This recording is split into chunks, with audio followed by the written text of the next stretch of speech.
চাঁদপুরে শীর্ষ মাদক সম্রাট ফেন্সি বাবুল যৌথ বাহিনীর অভিযানে আটক।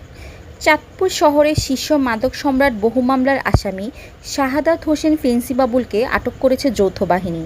শনিবার বিকেলে শহরের ছায়াবানী এলাকার মাতৃছায়া হাসপাতালের পাশে অভিযান চালিয়ে ফেন্সি বাবুলকে আটক করে। এ সময় তার কাছ থেকে 10 বোতল ফেন্সিডিল উদ্ধার করা হয়।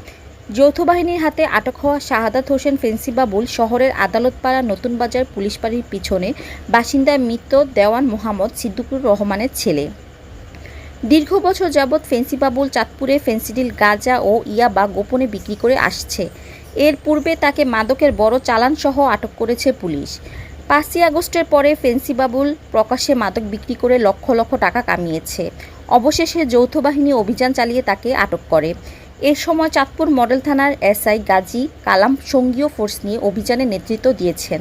মাদক সম্রাট ফেন্সি বাবুলকে আটক করার পর চাঁদপুর শহরে যারা মাদকের সাথে জড়িত তাদের নাম সে প্রকাশ করেছে।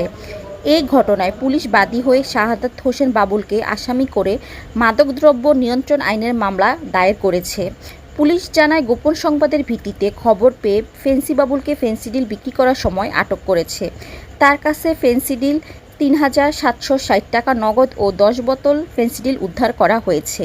তার স্বীকারোক্তি অনুযায়ী আর যারা জড়িত রয়েছে তাদেরকেও গ্রেফতার করার জন্য পুলিশ তৎপর রয়েছে।